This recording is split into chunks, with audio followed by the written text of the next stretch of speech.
So I bring you greetings from Ave Maria University. It's just a little bit up the road from here, and we're in our 9th year, and things are going great there. We have enrollment of over 800 students from 46 states and 18 countries, and a world-class faculty with degrees from Harvard, and Yale, and Princeton, Columbia, Cornell, you name the prestigious universities. They hail from them. So if you haven't been out to our campus, we invite you to come out and see it. Some of you may know our founder. He once spoke here, Tom Monahan. Tom's the former owner of the Detroit Tigers and the founder of Domino's Pizza. And Tom put hundreds of millions of dollars of his own wealth into the university, and he's really an incredible man, and his generosity is contagious. When Mary and I moved down to Ave Maria, and we had seen what Tom had done, we thought, well, heck, we should make a contribution too. And if you add up what Tom's given and what the Toweys have given, our two families have given $200,010,000. So, I mean, that's just our two families. So you can do the math. I mean, that's a lot of money. When you're lost like that and you're in a high-functioning life, high-functioning job, you can deceive yourself. And what you also become is a hypocrite. You become very comfortable in your own hypocrisy. And the great thing about being a hypocrite is that you can spot hypocrisy everywhere because you know it, because you're living it. So you can sit in judgment of others, and I sure did. So, I was a Catholic and going to Mass on Sunday, but just critical of others and comfortable with all the hypocrisy. But there was this one figure that I had seen from a distance that I admired and saw that this person was actually living the gospel as I understood it. And this was Mother Teresa of Calcutta. She just seemed to be what a Christian could be and should be. So I wanted to meet her. And I was working for a good Southern Baptist United States Senator, Mark Hatfield. I was his legal counsel and legislative director. And he knew Mother Teresa from the 1970s. He had been in India on some aid program and had met Mother before the world had ever heard of her, and had developed a friendship with her. And so I knew, well, there's a connection. And so my opportunity came up when Senator Hatfield was sending me overseas to Southeast Asia to go and look at some of these Southeast Asian refugee programs that he was responsible for as chairman of the Appropriations Committee. And so I thought, well, now this would be fantastic. I could come back from Southeast Asia and come through India and meet Mother Teresa. The only problem was I didn't want to be around poor people. It's very difficult to go into Calcutta. So the way I talked myself into it was that on my way back, I would stop in Calcutta and spend one day there and meet Mother Teresa, and then come back to the U.S. through Hawaii and spend 5 days. And so that's how I kind of screwed up my courage to go into Calcutta, and I did.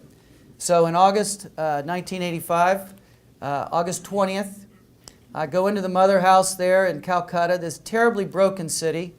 I've grown to love, by the way. I've been there now 14 times, but on this initial experience, it was just shocking to me to see how broken everything was, with people living on the streets. And I just tried to get through all that. I got to the Mother House, and after Mass, out comes this little tiny woman about this tall, these big, soft hands, big smile. She was so focused. She was turning 75 that week. 75, so full of life, so vigorous. When people talk about this season in your lives, for those of you that are in your 60s and 70s, this season in your life is so rich, because I knew Mother the last 12 years of her life. But on this day where I first met her, I just saw that she was everything I wasn't. She was focused. She knew where she came from, where she was going. She was in love with Jesus Christ. And so it was a very brief meeting. And she said, "Have you been to my home for the dying?" And I said, "No." And she said, "Well, go there and ask for Sister Luke. You have to go there." So I had the rest of the day before I was leaving. It wasn't like a Cineplex there. So I said, what the heck, I'll go there. So I show up in the afternoon. I get out of the U.S. Embassy car, walk over to the front door of this area right on the Kali Temple there in Calcutta. And I come in there and I go, "Hi, I'm Jim Towey, and is Sister Luke here?" And Sister Luke comes over, and I said, "I'm Jim. I was with Mother Teresa this morning." I love dropping that name, I was with Mother Teresa this morning. And she told me to come here. And Sister Luke said, "Great. Here's some cotton. Here's some solution. Can you go clean that guy in bed 46 that has scabies?" And I looked at her with this face. "Oh, bed 46. Inside, I'm here for the tour. I came here for a tour. Here's our dying men. I give her a 20. That's what I had. That's what I thought was going to take place. I'm here for the tour." But I couldn't. And that's why I can speak freely of the gift God gave me in meeting Mother. Because everything that happened on this day and after was an act of grace, an act of kindness, because there wasn't the slightest bit of me that wanted to go back to bed 46. I'm being honest with you. Not the tiniest bit of me wanted to touch this guy. I was simply too proud to admit to Sister I didn't want to do it. I was too proud. So I just saw myself walking back to the bed. I get to this little cot. I proceed to sit on his leg because it was so thin, and that was my initial contact. But it was also at that moment that the words Mother Teresa spoke of that I had read before I met her. She described Jesus in his distressing disguise of the poorest of the poor. Jesus disguised in the poorest of the poor. I can't say that bells went off or that I heard angelic chorus, but it was something, it was an encounter. It was a relationship. It was a beginning that struck me. I have to also say I was very happy to get out of Calcutta, very happy. But when I arrived in Hawaii, I was as uncomfortable there as I had been in Calcutta, because now the pineapples were healthier than the people I had left, and the lawns were being watered, and I had seen these individuals there that were struggling just to get a little potable water. And so it was a real time in my life of trying to understand it was clear God was at work in my life. A lot of other things happened in my life by the grace of God that changed. And then she got me involved with work with people with AIDS. Of course, President Bush always used to joke about it. He said, "Towey, you were Mother Teresa's lawyer?" And he'd say, "Well, what kind of world do we live in when even Mother Teresa has to have a lawyer?"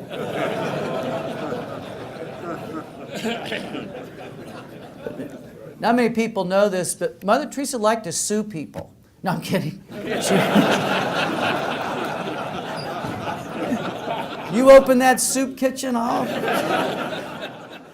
Just to share with you a couple thoughts of what I learned from her that's helped me on my own journey that maybe would be of use to you, because I know that if Lord allowed me this encounter, it was meant for others. First was the importance of prayer. Mother Teresa was very clear about this, the importance of prayer. Great to see you men at a prayer breakfast and your desire to pray, the willingness to pray. Steve and his brothers, we were together in the conference room. We bow our heads, we pray together. It's very uniting, very affirming. And Mother used to say that if you're too busy to pray, you're too busy. It was a very clear and simple way of saying if you're too busy to pray, you're too busy. Stop those other things. Place prayer at the beginning of your life. A second lesson she really taught me was about loving until it hurts. She used to say you have to love until it hurts. You have to serve until it hurts. Many people find themselves now as caregivers for a spouse who has Alzheimer's, or for a child who's handicapped, or in situations where they're called to love until it hurts, to give all they have. It's transformative to do this, of course, because you enter into what Paul described as that emptying out in Philippians 2, that he emptied himself. That being the true servant of others, to not be served, but to not to be served, but to serve. The third thing that always impressed me about Mother was that she kept her eye on her final destination, on heaven. I remember one time when I was talking about Mother, when you go, we're going to miss you so much. And she said, oh, well, my bags are packed. It was her way of saying, I'm ready. As you get in a season of life, as you're older, and your faith means so much to you, you have no idea how evangelical this season of your life is.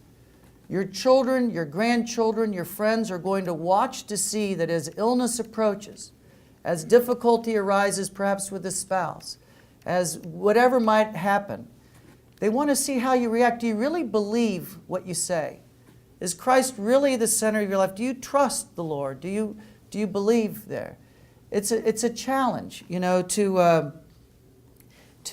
to really live that out in the midst of often situations where a cross is placed on your shoulders to carry. And we have many friends who have a sudden stroke, or they have other issues that arise that really are opportunities, just like John's Gospel talks about the man born blind, so that the glory of God is revealed through the illness. A quick story, one time when I was, Mary and I were living in Tallahassee, and Mary was pregnant with our third child. We knew that Mother was coming to Washington, D.C., and so we thought we would go up and so she could bless the baby. So we left our little brats, our little beautiful angels at home. I basically was looking for any reason to get out of the house. And we flew up to Washington just for the day. We walk into the foyer. Mother Teresa comes out. She sees Mary. She goes, Mary, you're pregnant. When are you due? And Mary said, well, I'm due August 8th, but I think I'm going to be early because we just had Joseph. And she goes, well, I think you're going to have that baby on my birthday. And I said, Mother, your birthday's August 26th, and if Mary's 18 days late, my life's going to be a living heck. So to make a long story short, the night of August 25th, Mary goes into labor. And Mary and I are just now, oh my gosh, the angels are at work. We're going to have a little girl. August 26th comes, 1:20 in the morning. Out comes the baby, and the doctor says, congratulations, you have a little boy.